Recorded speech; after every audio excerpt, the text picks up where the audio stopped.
All right. Well, then the third objection that he brings up to the divine command theory is that it makes us infantile, simple recipients of and responders to commands from someone else. Okay, sure. we can call this objection from heteronomy, using Kant's term. For Kant Right. has an So, yeah, and excuse me here, but so yeah. basically what he's saying is, well, if all we're doing is following God's commands, we're just, we're immature babies and just going along with anything he says. And so it makes us infantile, right? And we're just responders to someone else's commands. And, what about our own autonomy, right? Our own ability to make decisions for ourselves. Well, it's gone if all we have to do is, respond to God's commands. Mm-hmm. Right. So for Kant to have the argument already mentioned against a type of divine command theory that proposes that we should be motivated simply by God's power to reward and to punish us. So that's what's happening there. So Kant says that such motives is heteronomous, taking the law, nomos, from somewhere else, heteros, and not autonomously taking the law from oneself, autos. Surely we do not want, as Philip Kitcher puts it, to be in the position of the functionaries who defended their participation in acts of massacre and genocide by saying they were just following orders of the wise leader, no wiser than themselves. That's right. Right. And so, again, the objector saying that shouldn't be the basis of our moral ideas, Right. is that we're just following, we're infantile and we're just following commands. Well, here says the understanding of Kant's notion of autonomy needs to be corrected here. Oh, correcting Kant. Oh, no. Yeah, about that. Or at least the understanding of Kant. Oh, there we go. Because all right. more importantly, we need to think about the human response to divine command or divine call.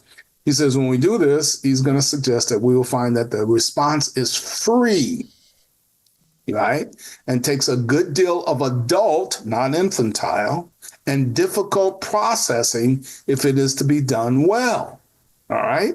And so he says, first, Kant's idea of autonomy is not that we create the law, right? That doesn't mean, well, I'm autonomous and so I create the moral law. Right. No, that's not what he's suggesting, Kant is saying.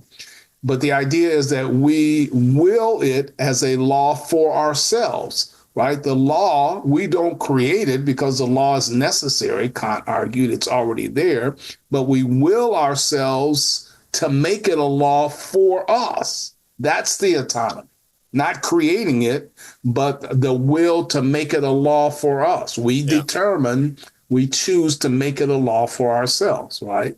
And so we don't create the law because the law is necessary in Kant's take here.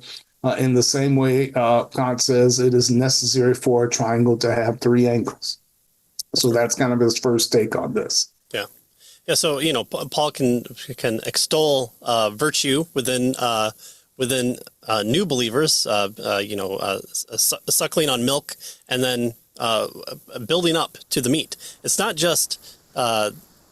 not only just the concepts of atonement or the propitiation of Christ or the character of God, but those things are always tied. And you look at Romans for the first 12 chapters, Ephesians for the first half versus the second half, Colossians, almost all of Paul's letters that start out very specific on Paul is teaching us something about who God is or the justification of Christ's sacrifice.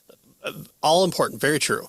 But it's always then followed by, here's the sanctification process. Here's the things that we are to do because of this new knowledge. We go from milk to meat, and it's not just his other letters to like the Corinthians, right? Those tends to be like, hey, you should have known better to do this, and he can kind of smack them down a little bit more because they were given so much, and so here it's to kind of be identified then more almost kind of a virtue ethic take here to not just the necessity of the law, but the carrying it out. How when I'm a politician in Rome who is told to take bribes, in what way will I respond? Well, it's harder at first because of my full understanding of God's law and His love for me, but knowing more about exactly what it means that Christ died on the cross for my sins, and I was a hater of Him, and then He adopted me. Now it gets a little bit easier and a little bit easier and a little bit easier, so much so that way there then is the free will nature of carrying out that command to not take bribes.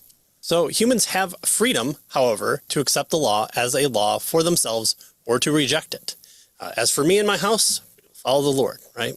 There's much more to be said about this idea of human freedom, very much so, than this chapter has space to describe. And he says he'll focus on 5 features of the phenomenology of receiving divine command. The 5 features of phenomenology, there we go, of receiving a direct divine command are clarity and distinctiveness, external origin, familiarity, authority, and providential care. Together, these 5 features give us a significant additional constraint on what we should take to be a divine prescription. All right, so let's work our way through these.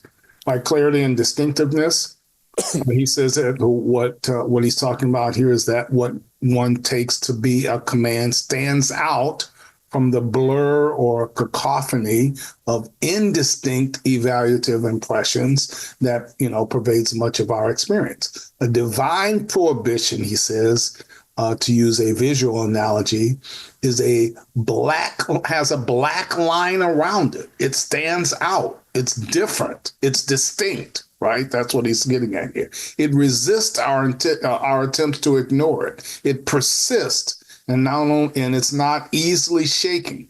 Even though we can undermine this and not obey it, it still stands out. So that's the first thing: clarity and distinctiveness.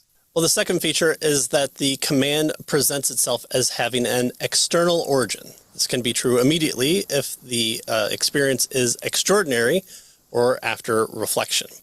If the experience is ordinary in terms of distinction made earlier. Again, we can be deceived about this, but the voice that is heard seems different from our own and different from what we are accustomed to produce out of our own resources. Right. These